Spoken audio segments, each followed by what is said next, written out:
And everybody, council meeting September 6th, 2022 is called to order. We have one of our county commissioners here. I'm going to ask to lead us in the Pledge of Allegiance, Commissioner Trask.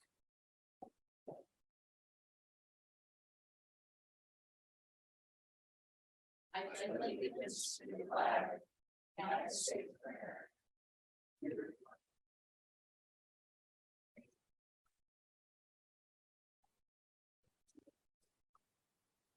Thank you. Donna, can you do a roll call, please? Yes, I will. Councilmember Bode, Here. Councilmember Sherman. Here. Councilmember Gutierrez. Here. Marinesco. Here. Deputy Mayor Schmidt. Here. Councilmember McDowell. Present. And Councilmember Peterson. Here.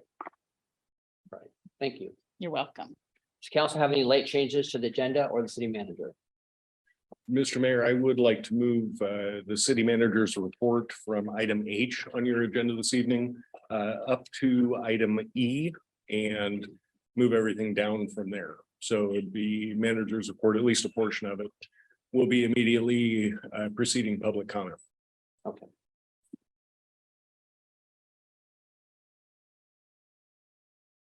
All right, thank you. Anybody have any concerns about that? Nope. All right, okay.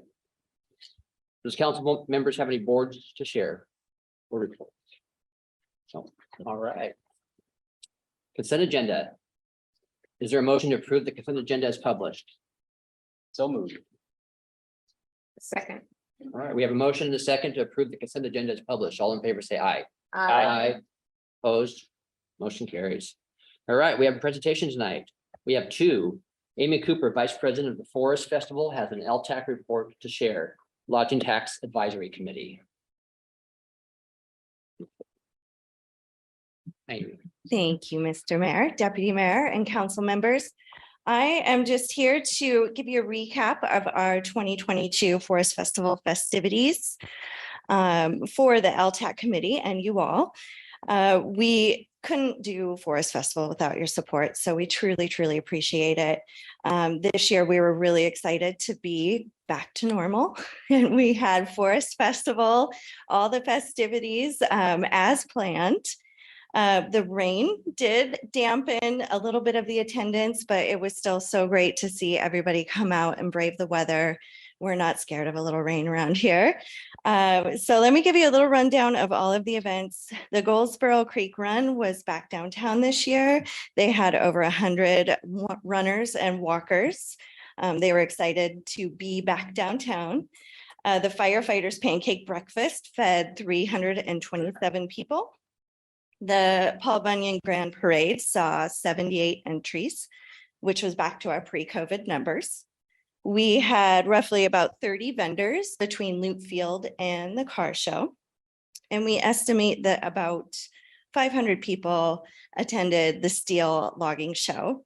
There's a good downpour during that, so we lost a good amount of our attendees about halfway through. The carnival was very well attended. Paradise Amusements was super happy with their location downtown. And we would have surpassed our pre-COVID numbers had the weather cooperated. Instead, we just went right along, came back to the same as we were in 2019. Rockin' the Forest up at OCCU on Saturday, again, pretty rained out, but we had a good core group of people up there listening to music. And then we estimate about 1,000 people came out and saw the fireworks on Saturday night. Always a good time. On Sunday, the 5th, the classic car show, the Shelton car show off saw about 122 cars, about a quarter of what we normally get. So weather definitely was a factor there. But we also had the Kiwanis duck race on Sunday and they sold out. Additionally, earlier in the year in May, we held our second annual Royalty, which was a ticketed event over at the Colonial House. Our royalty members were there to greet little girls and boys and moms and grandmas, and it's always a super cute event. We are excited to continue that for sure and keep that on our list of things happening for Forest Festival. Our court is continuing to attend festivals on our float. They went to Seafair. They've been to about a half a dozen other festivals in the state, and they will be continuing to do so. They've got a few more coming up. And we're also moving coronation this year to align better with the students' school schedules and to give especially our seniors more of a full year being on court, and coronation's coming up in November. That is all I have to report for now. We are continuing to plan for 2023 and our big 80th anniversary in 2024. Thank you. Very, very nice weekend it was. Always. And it wasn't a little bit of rain. There was Just a a little. lot. Thank you. Thank you. All right. Okay, our next presentation is Public Works Director Jay Harris has a presentation for us about 2023 capital improvement plan.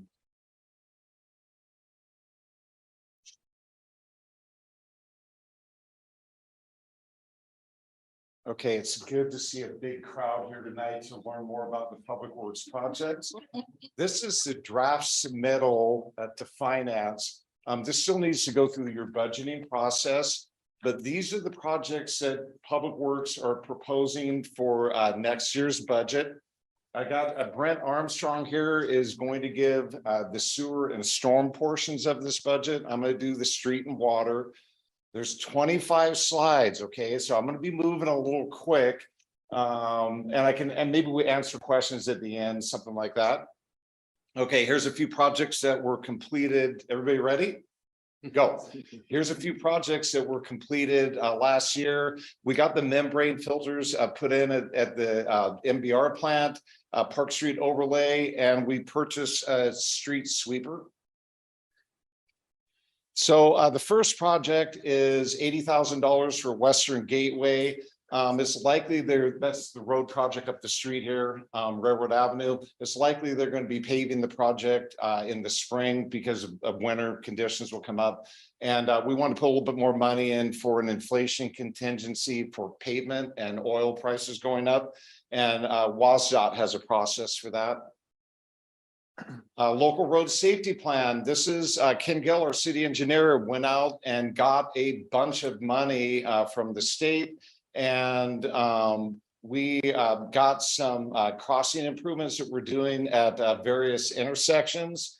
And thanks to him, it's a 10% city match, bunch of big projects. And so you'll see more of those yellow flashing crossing lights, which mean stop. Somebody's crossing the road, right? So it's a good thing. And they were at intersections where there's been near hits, fatality in one instance, that sort of thing.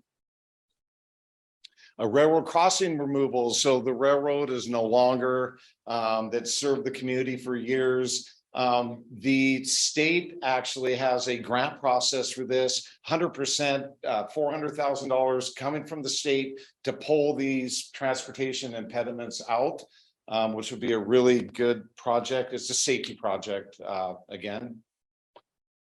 Olympic Highway North, it's getting pretty weathered. People drive that very frequently, very busy roadway. You can see from the pictures, I chose sort of some of the worst spots, right? But it's going bad pretty fast. And so when you do a paving project like this, you also have to replace the ADA ramps to standards. So we'll be working on that also at the same time. The goal is to grind and inlay the pavement at the same elevation in the two travel lanes. And then we're going to fog seal the parking areas and the turn lanes, and because they're really not cracked, and then restripe the whole roadway. So we're hoping, we got a TIB grant out right now for that. You'll see it in your budget. If we don't get the grant, the project isn't going to happen. ADA transition plan. We really need this for the city to show where ramps don't exist, where ramps most likely meet current standards. And this helps us in our grant funding. You could check another box saying that you have this plan in place. And so we need a consultant to prepare that for next year. Downtown tree replacement, already spoke to you about that. I wanted to get the project designed next year. I'm doing community outreach and some other things. I want to make sure though, that we have a plan in place that's buildable, get some pricing on it, get some good budgeting, figure out how we're going to fund the project, those sorts of things. Our street fund is pretty stressed right now for dollars. And so getting a good design, coming up with a cost estimate, coming up with a phasing plan, that sort of thing is sort of in the works for next year. Downtown street repairs. This is from Railroad North in the downtown area. And I chose just some panels that were, sunk a little bit. The intersection at Cedar and what Fourth is pretty poor. And so we're budgeting $400,000 to go in and to work on panels, do a little bit of storm drainage work on maybe some really severely lifted sidewalks, put in a few ADA ramps where we can maybe open up 2 blocks or 3 blocks worth of walking. Sort of, we're going to make a list. You'll hear more about what we're doing, right? But $400,000 isn't going to solve all the problems over there, but we're going to try to get the worst of the worst and then continue our investments downtown. Front Street is another project that the street is pretty crumbled. It's lacking width in some locations too. It needs some storm drainage improvements. We're running a project where we're going to grind up the pavement, and then we spoke to the county, and as we get with them really early in the year, they said they'll bring their paver out and help us pave. This will be the first time we've really run their paving machine. And so we've been talking to them, and hopefully they're available, and we can get them over to do that. Hopefully we can take the 150,000 and maybe stretch it up some of the side streets a little bit too. Wallace Neal and overlay. So the goal was to get Brockdale going this year. We're late on it. We can't get the state to approve our construction plans. It looks like it's going to be constructed in springtime. It's likely we're going to get this design next year. Probably get it to bid, but if not, it will go into the 2024 paving season. And this is working with federal dollars through the county and some of the county funding that's available based on population. Traffic signal updates that we want to go and review all the signals that the city owns and maintains. The controllers are very, very old. The heads are in pretty good shape, but we do need to go around and look at the boxes and then try to add some capacity with new controllers at the intersections. We were looking at like Wallace Neal and Shelton Springs, having a dedicated left turn arrow there, and maybe even one of the flashing yellows. It's called a permissive. I don't know if you guys are used to those. We don't have any here at the city, but those sorts of things where we can get people moving a little better in the interim before we maybe get some roundabouts and some other changes at some of these intersections. The maintenance division laydown yard. That's a project that I brought to you folks. The idea is to get in there, get the site cleared, get the fence up, get some lighting, and stage it for a future building in other budget years down the road. The yard we're in right now is inadequate. And then here's some improvements at the yard. Unfortunately, we got to spend some money. We're going to be there for a little while. And so we got some gates. We're putting a new roof on one of the buildings. And the shop bathroom, one of the main bathrooms, needs to be completely replaced. On the water, I put a contingency. I hope we don't need this money, but we're waiting on the census meter delivery still, the Texas Instrument chip shortage. I've spoke about that. They're starting to come in. We're starting to get pallets of them. I don't know if the construction cost is going to go up some, because I'd like to still hire someone to put them all in, because we still have 3,500 meters that need to go in. And that cost has gone up. And then I'm worried about a potential vendor, the price increase from the vendor. So more to come on that, but I'm just putting a placeholder in next year's budget for that. Angleside zone, the 500,000 gallon tank up there, only 250,000 gallons is usable. There's houses that are up at the same level as the tank. You got to give them pressure. You only can empty the tank so far.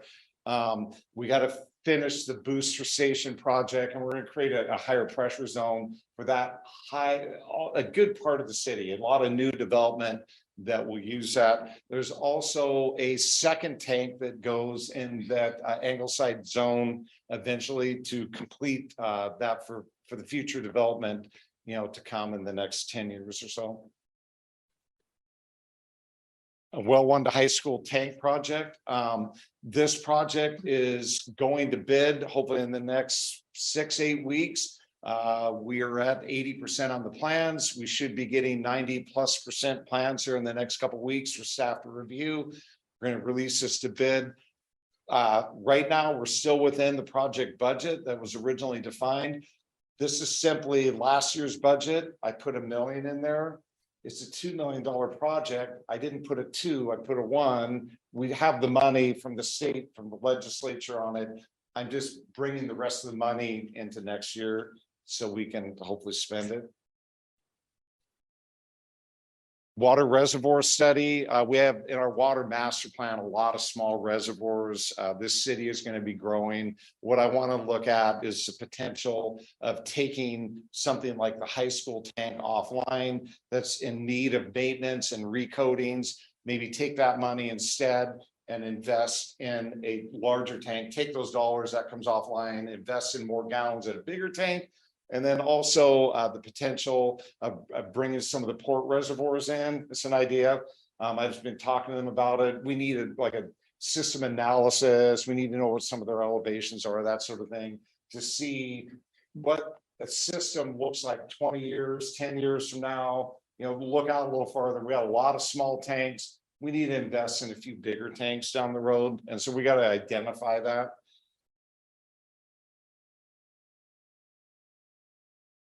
And this is storm drainage, and I have Brent here. Yeah. Okay.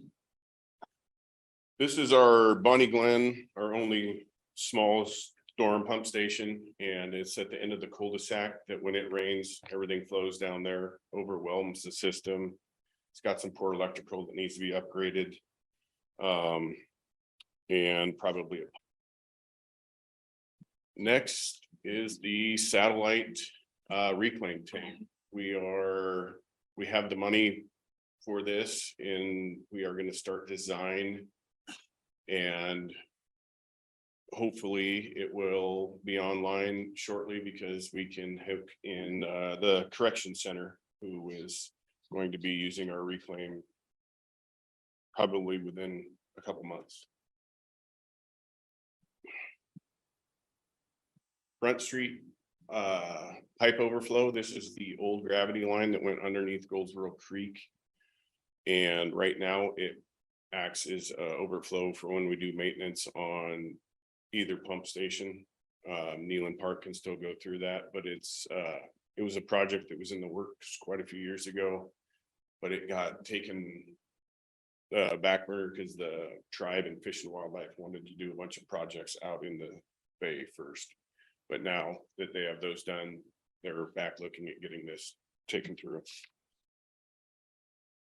The MBR plant, we received some good money from direct appropriations, and we are going to be using just the first 400,000 to get design going, and this will help with our current status of the screens there and increase capacity. This is the first kind of step. We have to increase the capacity of everything coming into the plant before we can upgrade the behind and really get capacity so more users can hook up.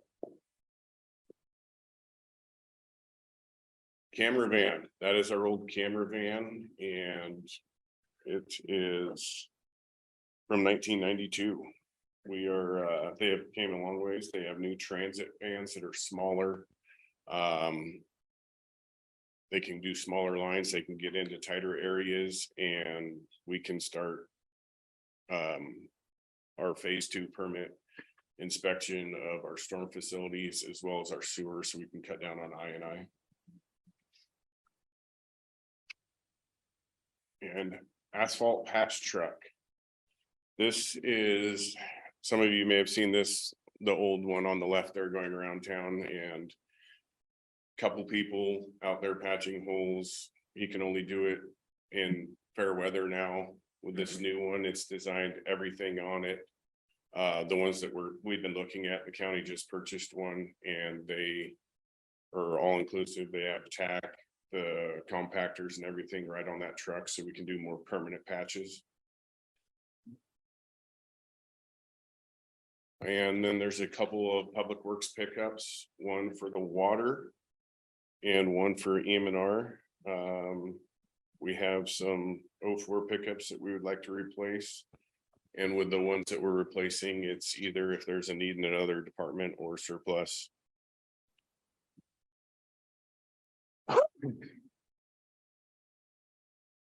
Our sewer force main inspection. This runs from Front Street Pump Station down the railroad tracks over the pipe bridge that was in one of the other slides and connects in with Nealon, and it runs down the railroad tracks and feeds the main plant. It's had some work done it with some plant upgrades as far as blow offs and stuff like that, but I've never witnessed an inspection report on this, and we don't have any backup line there. So we're gonna get that inspected. The next one on this same slide is Basin 4 sewer I&I reduction project. Basin 4 is up on the Hillcrest side of town, and we've done most of that area. This will be the final piece to that area. And the ground there doesn't infiltrate really well, so you get a lot of I&I through that project. And then the biosolids treatment and management report. Biosolids, we have continually to evolve our biosolid system, taking on outside customers and producing Class B and Class A biosolids with them. And the technology is so new that it's changing all of the time. So we're going to try and make sure that we stay up to date with current technology and ways of doing things. And that is the last one. Brent, what's I&I? Infiltration and inflow, the rainwater and stormwater getting in through cracks of the sewer pipes, and as well as catching downspouts that should not be connected in, or storm drains that should not be connected in, that adds flow. Our flow goes from 1 million gallons in summer to sometimes 12 in the winter when it's raining really hard. So anything we can do to eliminate that gains us capacity for new users to connect and helps us stay within permit. So. Great. Does anyone have any questions? I have one. Yes. Jay, when you get work on the laydown yard on Mountain View, is it gonna, once you get the ground already, blacktop, whatever you have to do? Is there any of the equipment that's gonna be able to be put up there until buildings are built? Or are you gonna put temporary buildings up there? What are you gonna do? We're gonna, the plan is to move pipe up there, gravel, that sort of thing, manholes, but no equipment will be there until people are there. Okay, all right. Any other questions? I'd just like to point out that one of the council's priorities is to proactively maintain our infrastructure. And these projects are the way that we're able to do that. And it ultimately saves money in the long run.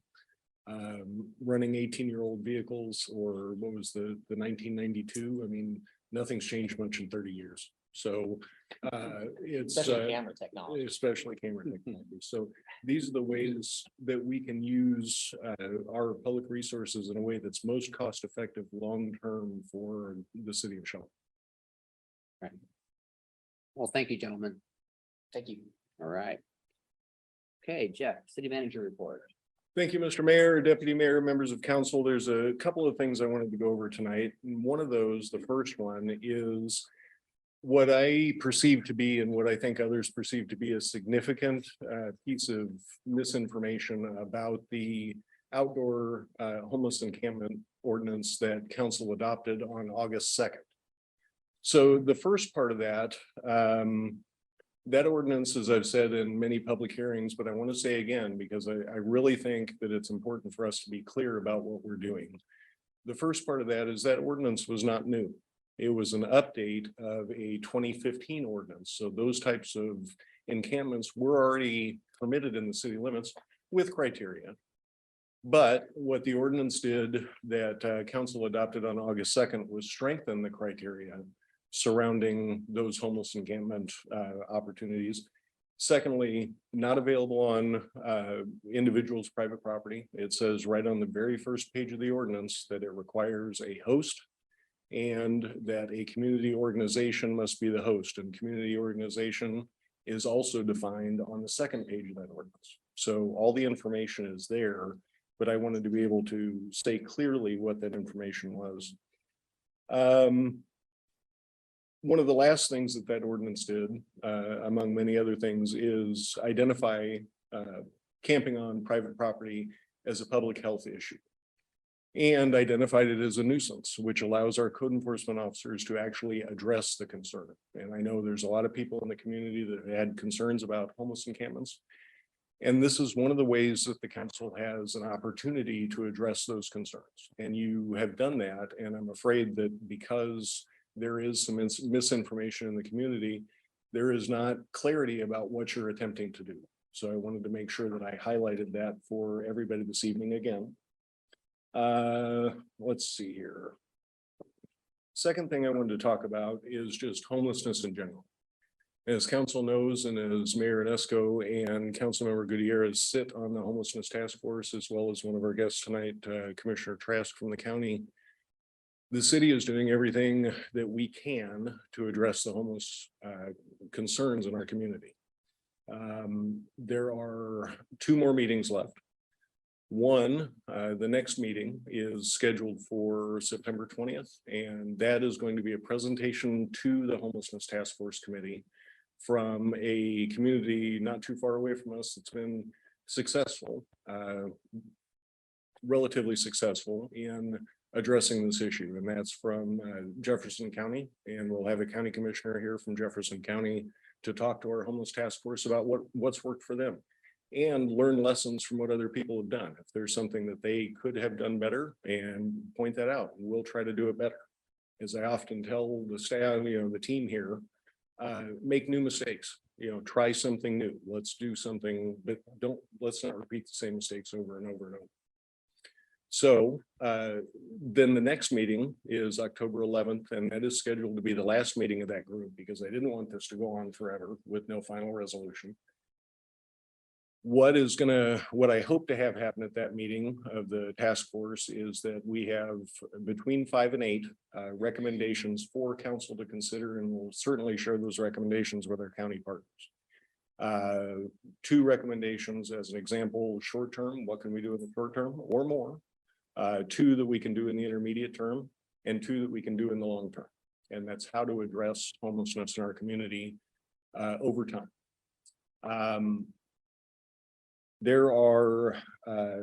That meeting's on October 11th. Also on October 11th in the evening, we will be hosting a Spotlight Shelton event with the entire community, and we've invited our community partners, including nonprofit partners, to present how homelessness affects us, but also what we're doing to help and what we need to do better to more effectively address homelessness in our community. And I hope everybody attends that.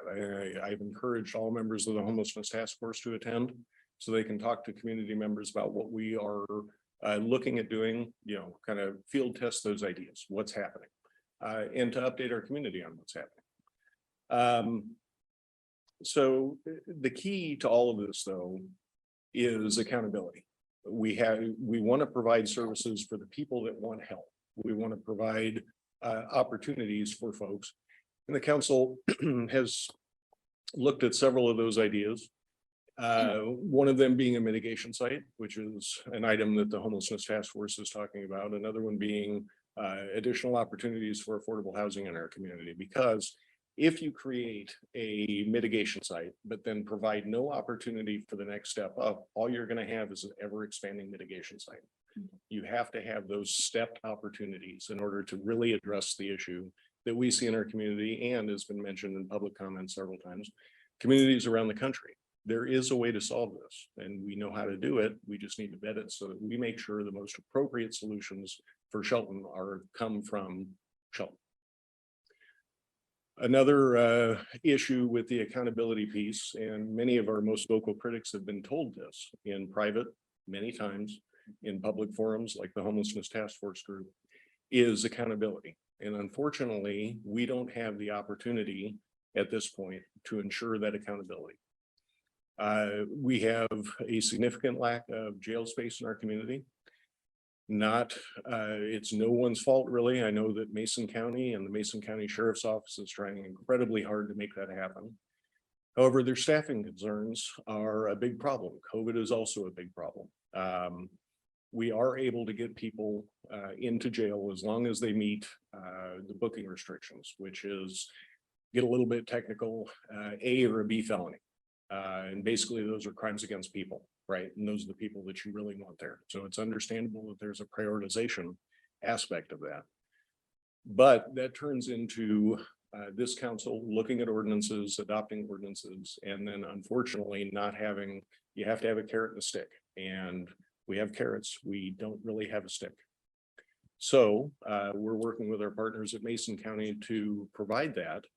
But there will be a significant cost associated with it. There is no doubt about that. And we know roughly what that will look like.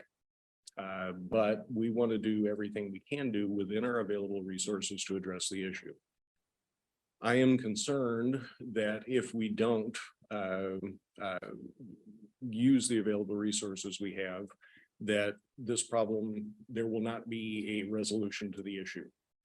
And resources, I'll be quite frank, it's, you know, I won't talk in high-minded, you know, it's money. That's what is needed. It's right now what we're looking at for 2023 is to hold 20 people in an offsite facility. It will cost us approximately $1 million. And that all comes out of the general fund. All comes out of the place that most of the government services that you see, not the capital improvement project. So the crosswalks that Jay and Brett were talking about will still get done. Most of that comes out of the general fund. That comes from our permitting department, our finance department, our HR and risk services department. That's where that money comes from. And there's a infinite amount of resources. I know that Mason County and the Mason County Sheriff's Office is doing everything they can, and it's up to all of us, I think, to help them find solutions for that issue. But just as an anecdote, and I'll tell one really quickly, and it's by no means the only thing that's happened. There was a lady about 2 weeks ago that was pulled over on her way into Shelton. She had 5 warrants, 5. And when the officer called to see if that individual could be booked into jail, they were told no, there is no space. So we let a lady with 5, we had to let a lady with 5 warrants go. That is very unfortunate. And again, you know, looking for solutions, looking for offsite solutions. Every community in this state is dealing with a similar issue. So, you know, I know that this is public information. I know it's been told to individuals that have been critical of this council, both in private on numerous occasions and in public, because I've been there for that, what the issue is. And there is still a concern that the city is doing nothing. Last thing I want to say, and really what prompted this, is recently there have been calls for the resignation of our police chief because she is doing nothing. And I will say right here and now that the police chief and every other member of this team is doing what I ask them to do. So if there's someone that you would like to go after on Facebook, in person, anywhere else, that would be me. So. That's really all I have to say. I have a couple other items at the very end of this. But I wanted to make sure we get this out early in your meeting this evening, and we can move on with the rest of the agenda. Thanks. Thank you, Jeff. Anybody have any questions or comments? It's like a comment. Jeff, I just want to let you know that I fully support your direction on this. I have since we've started. I think we've been working on this ever since all of us have been here. I don't think any one of us is comfortable with the way things are going, right? We all want to see things improve. But I got to be honest, I think we're quite possibly in the hardest place we can be. It's a small city. We're screwed. We don't have the resources. We don't have the support from higher levels to really make this happen. Yes, we could probably pull off the mitigation site, but as you stated, we don't have the follow-on services. So we get stuck with a tent city for how long, right? And how long can we deal with that, right? Where do we put it in the community? Quite frankly, we've also suggested that in the past, and the community wasn't a good fit. We've suggested affordable housing options, wasn't a good fit. You know, I'm hopeful that the recommendations from the task force will be something that will be a good fit and will be feasible within our budget and within our revenue and resources.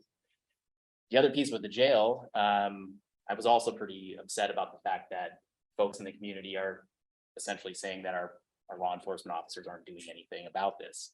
I appreciate Sheriff Fleck being here tonight, and I know he's committed to this as well in our communications about jail issues. But I want to be straight up with this: 542 times in the last 18 months, we haven't been able to put somebody in jail because of that problem. City of Shelton pays $21,000 a month for 7 beds in the jail. So it's not a lack of enforcement. It's not a lack of caring. We have some issues we got to work through. They're difficult. They're complex. They're challenging. Sure as hell doesn't happen overnight. That's it. That's where we're at. And I just want to say, in no way do we blame the sheriff's office or the county for any of this. Well, the sheriff's office is in the same predicament. Yes. It's not just us. Sometimes worse than our officers. Yes. And we recognize that, but it is an issue for everybody. And it's something that we need to figure out how to solve. Okay. Again, it's resources. It's money. And some other cities have more resources. We're the only city in Mason County where the county seat, all the services are here. So we get everything that comes along with it. We don't have Olympia, Lacey, Tumwater, Yelm, all in our county. We have Shelton. So it is, that's why it looks so bad here, is because we're not sharing the resources all over the place as well. And I appreciate you also, Jeff, and Police Chief Beeson. Yeah. I think you're all doing a great job, and we'll fix this. I mean, it might not happen overnight, but it's gonna happen. So. Councilmember McDowell. I just want to let you know, Jeff, that I worked with you since day one when you came, and worked with Carol from day one since she's come. And we behind the scenes see a lot more than out there. And we see how hard you work and the decisions that you have to make, and we are 100%, 110% behind you in your effort. It's a tough one, and we don't have any answers. Hopefully we will, but anyway, thank you. Now I have a question. On an ordinance where you cannot park a vehicle on a private piece of property and camp in that vehicle, right? Mhm. So what do we do when there is a piece of property with a vehicle on it? It's private property. What happens there? Our code enforcement officers have addressed several of those over the last month and a half, at least 3 that I can think of off the top of my head. First is code enforcement. We want to be proactive. We don't want to come out there and give somebody a ticket immediately. We want to talk to the individual, say, hey, this is a problem. Here are some ways that you might fix it. And then after we provide, that education piece and that, community outreach piece, is when we move a little bit more into the enforcement side, which is, okay, here's a letter where you have a certain amount of time to correct this issue. And then following that, if we're ignored on those steps, then we move into the more proactive enforcement phase, which is a ticket that eventually winds up in this court. So I took a little I was taken on a ride along on some different pieces of property here in Shelton. And I was absolutely appalled of what they look like and what neighbors have to look at. And I was, like, I was speechless. I suggest getting on a big bulldozer and just bulldozing them down, Mhm. but can't do that. Well, we do have an abatement process, which that ordinance identified again. The last house we abated, I believe was on High Street several years ago, and that was a total of about $35,000. Now, we don't, that will be paid back when and if the property's sold, because a lien goes on the property. Right. But that's money that the city and the taxpayers have to put out with no timetable for its eventual return, or if it ever will be sold.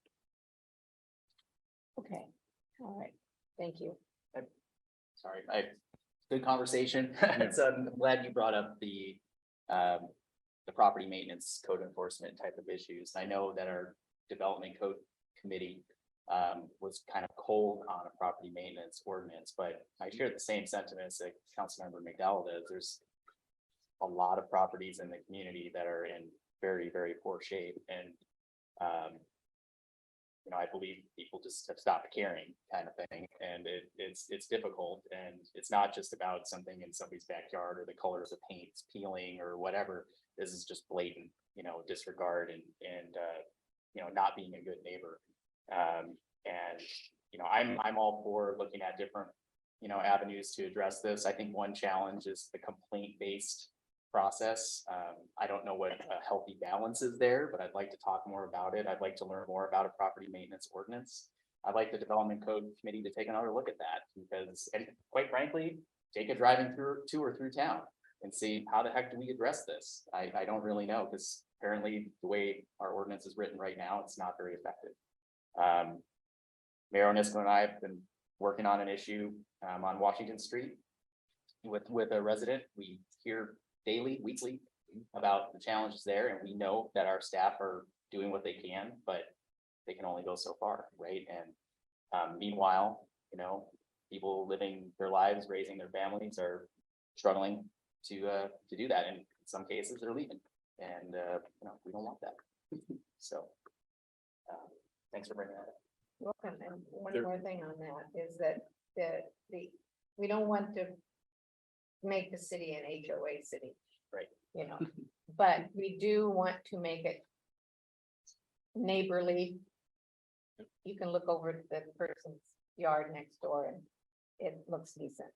So sometime in the future, and I don't know exactly when, but we will bring you an item to consider. It's part of the International Building Code. It's just that it's a property maintenance code. So those types of things have already been laid out for us. And then council can consider each section. One more comment is, I walk my dog every day, twice a day.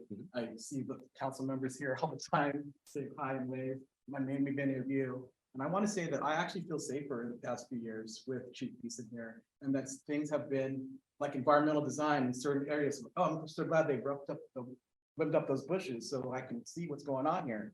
And so I just want to congratulate you. I'm walking around waving at everybody and saying, what a beautiful place we live in, and how compared to other places that this is still a very special place to live, and we can make it better. But we have that structural deficiency where homelessness is going up like this, and our funding for it is going like this, or even down, because we had a homeless coordinator and we don't have one anymore. So I'm saying that we as a council and we as a community need to do more and do better. And I want to say that our law enforcement and our city manager and our staff is doing everything they can, and that I'm proud of them, and that I'm really happy to live here in Shelton. Anyone else? Emmanuel. All right. At this time, members of the public are invited to make public comment on any topic that's not listed on the agenda. And it's a shame I have to read this next line, but I'm going to go ahead and read it, but forget some context.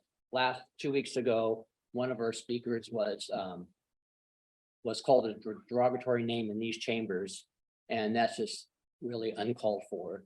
And then several hours later, a council member was pretty much verbally attacked on the street and threatened with bodily harm. What is this coming to? We can do better. We can really do better. We can disagree and not threaten each other and call names to people that have a different opinion than us. But at this time, as a reminder, outbursts from the audience are prohibited. Donna, do anybody interested in making public comment? We do, Mr. Mayor. The first public comment is from Monty Ritter.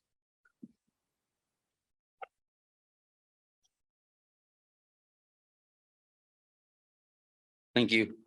My name is Monty Ritter and I live on top of Upper Canyon Creek, which is located between Capitol Hill and Peacock Ridge, where this proposed annexation is going on. About 15 years ago, when Green Diamond tried to do this same thing, the reason it failed was because the fire department didn't like the fact there were only two ways to get into this development. One by the what is Olympic College of Shelton, and the other out by the Mason County recreational area. I talked to my neighbors up on Capitol Hill, and what I suggested is that we use one of the streets to go across Upper Canyon Creek and connect Capitol Hill to Peacock Ridge. The problem that Peacock Ridge has, with only two ways in and out, is the same thing we have up on Capitol Hill. So by creating an egress for the fire truck to get both ways, it creates the ability for Capitol Hill to develop more than it can right now, and it allows this Peacock Ridge development to move forward, which is kind of nice. Also, there's that waste station, sewer pump station number 9. You guys are getting ready to refurbish that. And if you were to do some work in there, I think that you'd find there's a lot of things you could do with that. When I was on the City of Shelton Citizens Advisory Board about 12 years ago, the most important trail requested by the people in Shelton was a trail that connected the High Climber Stadium with the Mason County recreational area. The other thing is a trail that would connect downtown Shelton alongside the railroad tracks and go up Capitol Hill and connect lower Shelton to the upper Shelton retail core. So if we had this bridge in place, I was in a conversation with Randy Netherland and Mark Ziegler and our US Navy and all the other major property owners, including Green Diamond and Menke. And they agreed that they would let us work on a trail that would put this together. Even our Navy said that we could have access to their road right away along the railroad going up the hill. So if you think about this, if we work this together, if we could use this as a contiguous route, I was talking with Randy Netherland, we could come up with some private donations to help with the matching funds that are required to get something that is not only in the city, but also is out in the county, so that neither the county residents nor the city residents need to take a big hit to the general fund to get this accomplished. We could actually have some private donations to make the match work out. And if this happened, it'd be a good thing for the whole community, and I think make everybody happier. And that's positive. Thank you so much for listening to me. Thank you. Our next in person is Dean Jewett. Morning. I appreciate the time to be here. A lot of the stuff that Jeff was talking about very well could be directed from me, because I am very critical of the city and our police chief and what we have going on downtown. And it's no secret, and I won't be ashamed about admitting it. I'm not happy with what we have going on. And to say that we can't do anything and that our hands are tied, no, I do not agree with that at all. I was having a conversation in the committee meeting, and I made a suggestion, and I was told that, no, that's not going to work. Okay, so when somebody makes a suggestion and somebody says that, no, it's not going to work without even trying it or without even looking at it. And I've also asked that our committee and you guys are given information, like my wife and I both presented, about the no lay lie law and what it does and the different communities that it works in. I have yet to see a response from the email and the multiple requests for that. I think that's fairly rude because there's a lot of other information that gets given out that have to do with increase in taxes and being able to do different things that we want to do for the homeless. We have two different problems here. We have a homeless problem and we have a street druggie vagrant problem. We have to deal with the first one before we deal with the second one. Okay, we have a lot of good people in here and a lot of good organizations that know how to deal with the homeless situation. But what I don't see is anybody dealing with the street problem that we have. This cannot continue to go on for the business people downtown. We pay just as much taxes as everybody else. I have returned no less than 30 shopping carts of my own time and put countless contractor garbage bags away.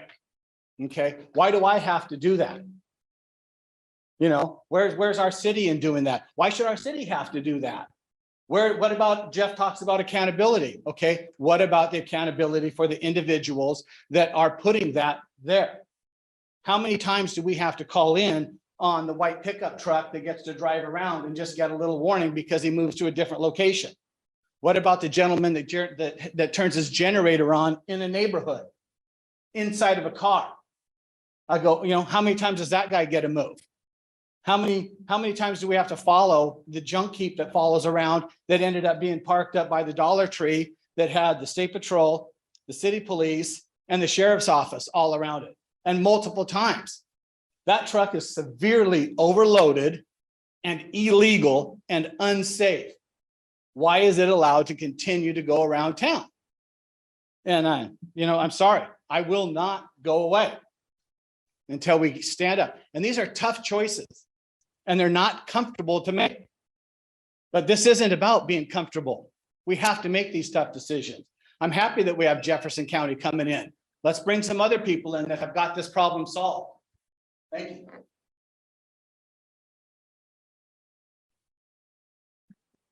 Next, we have Chris Brickert.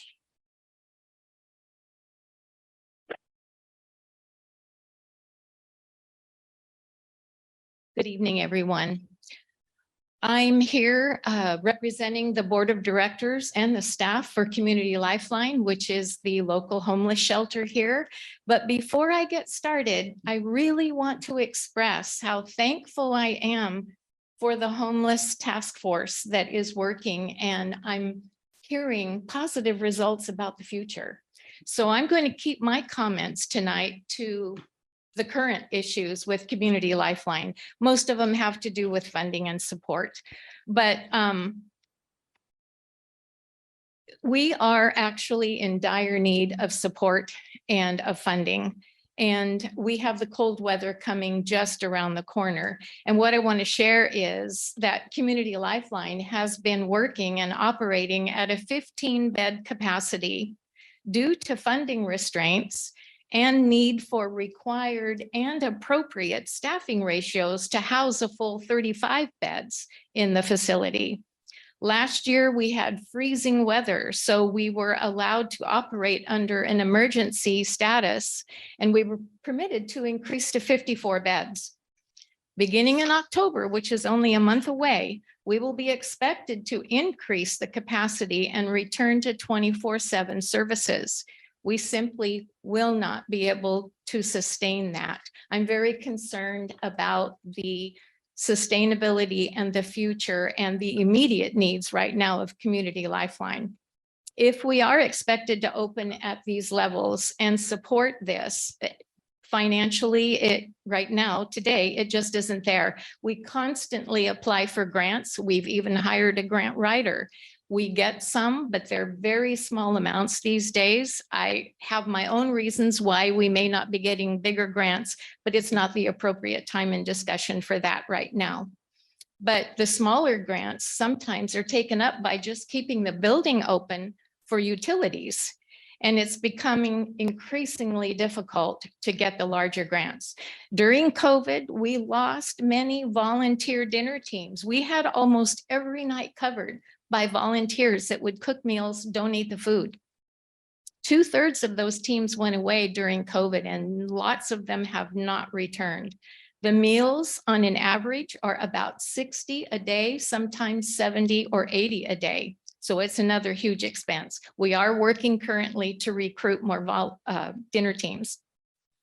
So we're very concerned about our current status. However, I'm hopeful in listening to a lot of the other things that were shared this evening. And those, I will cut this here right now because I had a lot more to say, but I think a lot of hopefulness I heard in Jeff's things that he shared tonight. Thank you. Next, we have Athena Ayers.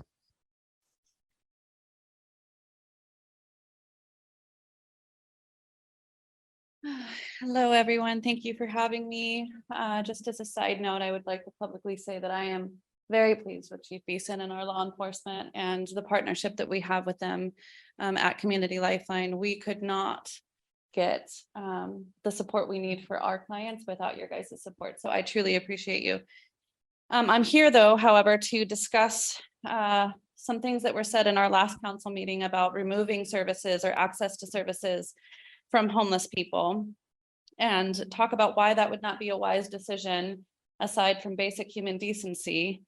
And that's by some statistics. So according to the US Department of Housing and Urban Development, allowing chronically homeless individuals to continue living on the streets costs our community taxpayers an average of $40,000 per year per homeless individual. These costs are accumulated through the pressures against our local resources to keep up with code enforcement, medical emergencies, arrests, community cleanup, and other things amongst that which is connected to homelessness. According to our local point in time count, we currently have 254 people literally homeless living on the streets in Mason County. At an average of $40,000 per year for each of these individuals, that equates to $10,160,000 without supporting housing services. In a report offered by the National Alliance to End Homelessness, these costs are reduced by 49.5% when homeless individuals are placed in supportive housing establishments. The average cost for supportive housing is $12,800 a year. Supportive housing allows for individuals to stabilize their health conditions, resulting in less trips to the ER, freeing up admittance beds from our local hospital. It allows for people to stabilize their mental health and medication regimens. It allows for people to maintain sobriety and truly commit to recovery. It allows for basic needs to be met, cutting back on crime and the pressures against our law enforcement and local jail systems. And it allows for people to have a place to properly care for themselves in the ways of hygiene, so to stop the public urination and defecation on our city streets and sidewalks. In another report from the National Healthcare for Homeless Council in 2019, it was determined that simply being without a home is a dangerous health condition. People experiencing homelessness have higher rates of illness and injury and are reported to die on average 12 years sooner than the general US population. Health conditions amongst the homeless population in comparison to those that are housed show that homeless individuals are 50% more likely to develop hypertension, 35% more likely to experience heart attack, 36% more likely to test positive for hepatitis C, 49% more likely to live with depression and mental health disorders, and finally 58% more likely to experience substance use disorder. While healthcare providers do all they can to mitigate the effects of the streets, no amount of healthcare can substitute for housing. And I'll leave it right there. And we have Heather Jackson.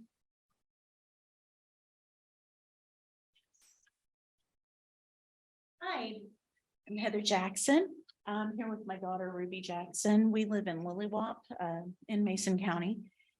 We moved here back in February of 2021. We had bought property and had a vacation property up here for a few years, and we just fell in love with it, fell in love with the people. And it's like living a fairy tale for us. We really, really love it. Moved here from Texas, so it's quite a change. But we absolutely adore it. The reason I wanted to speak is I wanted to support what you guys have been doing with the homeless. My daughter and I read the article in the Mason County Journal, and it really saddened us and angered us at the same time. Just the lack of empathy and the level of hostility really bothered us. So I just wanted to come and show our support. I grew up poor and I've known a lot of homeless people in my life. Many through no fault of their own. Anything from medical issues, tragedies in the family, sometimes, abuse, mental health and drug issues.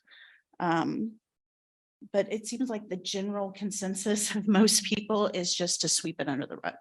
Just keep moving it from place to place. And that really doesn't work.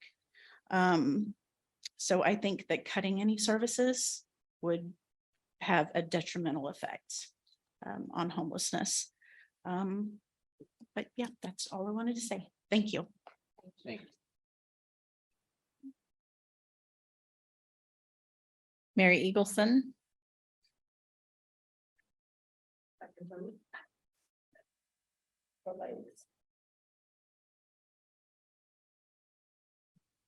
I'm gonna say something to people who are angry that enough isn't being done for the homeless. I am on the committee. I've been involved with city council for a long time. We need to be grateful for what we have. If you watch the news, which I don't very often, but I watched the news tonight, and the shootings and the killings and everything that's going on in Seattle. Seattle is now number 97 on the to-go list. Nobody wants to move to Washington. And because they defunded the police, got rid of police, all the fighting, all the shooting, all the killing. We have homeless people. We have people with mental problems. Let's try to understand that the city is trying to do something instead of breaking down the people that are trying to do something, getting mad at them, complaining all the time. Get involved, but don't get angry when things are being done, because there's a process in everything. You just can't say we want this done and it's done. That isn't how it works. The government doesn't work that way. Cities don't work that way. I don't know why you expect everybody to be able to snap their fingers and get things done.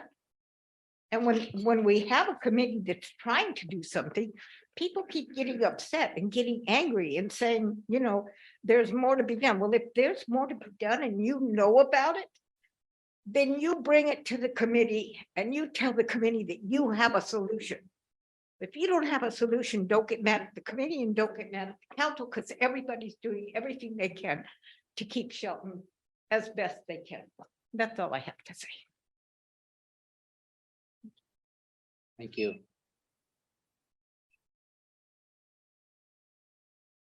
And we have one person who wants to make a public comment via Zoom, and that is Colleen Carmichael.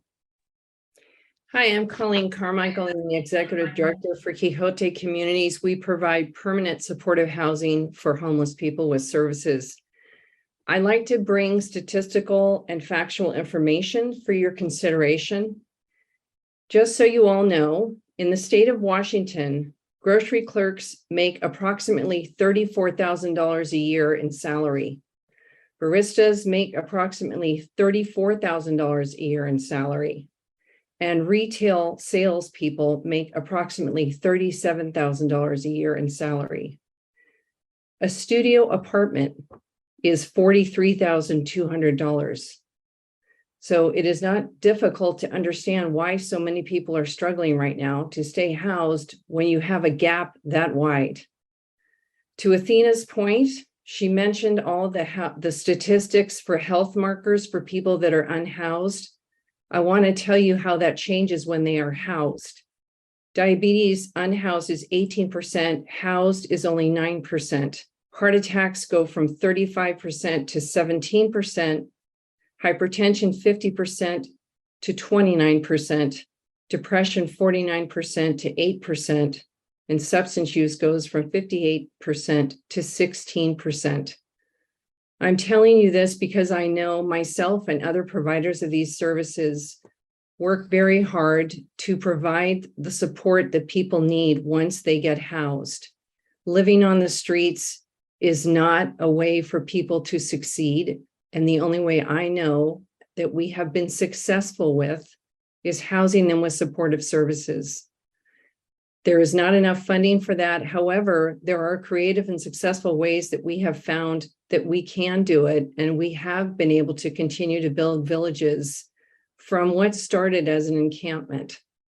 So I just wanted you to know that for those of us who are providing the services, whether they be police officers, sheriff, city council, we are really trying with tried and true services and programs that we know work. So the best you can do is to support those of us who are at least trying to make a difference in your community.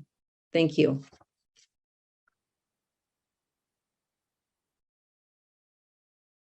That is all, Mr. Mayor. Is there anybody in the audience that would like to speak that has not signed up? All right, moving on. There's no business items today. We have action items. Our first action item is resolution to add a contract change to Aspect Consulting contract. Public Works Administrative Manager Brooke Kiltz has our details. Good evening, Mayor and council members. There has not been any changes to the information that was provided since last meeting. So staff is just requesting the reading of a resolution to authorize the city manager to execute the contract with Aspect Consulting. Does anybody sign up for public comment, Donna? No, they didn't, Mr. Mayor. We have a reading of resolution number 1242-0822. Resolution number 1242-0822. A resolution of the City Council of the City of Shelton, Washington, authorizing the city manager to approve contract change order number 1 to the C Street Landfill Environmental Cleanup Construction Planning Contract with Aspect Consulting LLC. Thank you, Donna. Do we have a motion? I move to approve resolution number 1242-0822 as presented. Second. All right, we have a motion and a second to approve resolution number 1242-0822 as presented. All in favor, say aye. Aye. Opposed, motion carries. Now we have a resolution for an expanded annexation area of Peacock Ridge. Senior planner Jason Dose has information for us. Thank you, Mayor, members of the council. As you may recall, back in April, you passed a resolution that authorized the proponents of annexing at that time about 280 acres into city limits, authorized them to officially petition the city for annexation. So that's the point we're at right now is, are you comfortable with the area? Are you comfortable with them essentially officially moving forward? As they were preparing the final documents to actually submit, the applicant acquired, I guess, an option on an additional 100 acres as identified in the staff report. And that bumps us up to approximately 380 acres that they're looking for approval on to officially apply for annexation. And same as the item before this, nothing's changed since you first heard about this at your last meeting. We are recommending approval of the resolution and allow them to move forward official. Thank you. Donna, do we have any public comment? No, we don't. All right. May we have a reading of resolution 1244-0822. Resolution number 1244-0822. A resolution of the City Council of the City of Shelton, Washington, accepting a proposed annexation for the Peacock Ridge area pursuant to RCW 35A.14.120. All right. Do we have a motion? Move to approve resolution number 1244-0822, accepting a proposed annexation petition of the Peacock Ridge area. Second. All right. Comments or questions? Yes. So what happens next? Sorry. What happens next? They being the applicant, formally submits a petition to the city, and we're anticipating they'll use what's referred to as the 60% method, where you get over 60% of the property ownership's value of an area to get on board, sign a petition saying, yes, we want to be part of the city. In this case, it would be 100%, presumably. They would apply, we'd have the application certified by the county, that yes, these represent the actual owners of these properties. And at that point, we can move forward. That's where you would see your typical notice of application going out to the public. We'd hold a public hearing on it, and eventually it'd come before the council to make a final decision. So then at that point, then those parcels are in the city limits and we have to serve those parcels. Correct. And currently, all of the parcels in question are undeveloped, vacant property. Okay. Yes. Do we know how much acreage we set aside for park space and trails? Not yet at this time. I mean, there's not a development proposal, and there's critical areas on the sites. You've got namely Canyon Creek, the headwaters to Canyon Creek, some pretty comprehensive wetlands at the top of that. There's a few wetlands throughout the site, perhaps some slopes. I haven't seen any topographic information, but at a minimum, they would be subject to the resource ordinances. But then we do have some requirements depending on the type of development they do, be it a planned unit development or a subdivision. There's some requirements for parks and open space. Yes. Will we also have environmental mitigation sites and environmental easements and other things included in this package? Not for annexation, for development, yes. I mean, in the question of annexation, especially for properties like these that are, they're A, vacant, B, pre-zoned in our comprehensive plan. I mean, that's in the staff report. I didn't say that today, but all these properties are pre-zoned neighborhood residential, essentially residential zoning. What that means is we basically telegraphed in our forward-looking planning documents that someday, one, this would be in city limits, and two, it would be developed with residential type uses. So, I mean, it's when you're pulling in vacant property, there's not really much to review at that point from an environmental standpoint, but certainly at a development standpoint, yes, all of the above. Do we actually telegraph that? I mean, We do. So I know we It's- just got direct deposit like 10 years It's ago. all, so it's all subliminal. possible. It's 4 years ago? Yeah, correct. That's what the comprehensive plan is intended to do. Got it. Yeah. Thank you. my term, not the state term for. And I would imagine that the egress issues that a gentleman mentioned that would happen down the road. Oh, correct. Yeah. That's, the applicant has been in contact with us, both the original submittal, I believe sometime 06, 08. But then more recently, they've been talking with us, and yes, that's still a very big issue, is fire code as it pertains to the land area and the distances and amounts of access you have for vehicles. I mean, not just from a practical sense, like, of course, you wouldn't want to put all the traffic for a development this big through the intersection at Alpine Way, for example. That would be mind-numbingly poor planning, I think. But there are some requirements for separation for emergency vehicles. For example, if there's some sort of catastrophic event, a huge storm, and let's say North Cliff is impassable, emergency responders need the ability to get in from another direction rather than having to hack through or use loaders to move. Say there's a landslide or something. The theory is you're not going to have multiple points disrupted where you might have one disrupted. That's layman's view of it, not the fire code view of it. Any other questions? All right. We have a motion and a second to approve resolution number 1244-0822, accepting the proposed annexation petition of the Peacock Ridge area. All in favor, say aye. Aye. Opposed, motion carries. We have another item from Jason. Park vehicle purchase authorization. Thank you again, Mayor. Standing in for the Parks Director today, as he did for me at the last meeting on the previous item. In this case, pretty straightforward. The Parks Department wants to replace a 1996 Ford F-150 with nearly 100,000 miles with a new Ford F-150. It'd be paid for out of the adopted budget for the Parks District. And we are recommending approval of purchase of the truck. Thank you. Do we have any public comment, Donna? No, we don't, Mr. Mayor. And do we have a motion? I move to authorize the city manager to sign the purchase order for a 2023 Ford F-150 pickup for the Parks Department. Second. All right, comments or questions? This was a budgeted item for 2022. Correct. So it's a 2023 Ford? that we're Correct. Okay. miles? Minor, right? It's Huh? Oh, no, it's brand new. Okay, all right, okay. That's all I wanted to know. All right, any other comments or questions? All right, we have a motion to second to authorize city manager Knighton to sign the purchase order for a 2023 Ford F-150 pickup for the Parks Department. All in favor, say aye. Aye. Opposed, motion carries. All right. And Jeff, do you have some more city manager report for us? Just one final item, Mr. Mayor, Deputy Mayor, members of council. I do want to introduce Jay Hill somewhere. There he is. He is our new community development director, taking over for Mark Ziegler.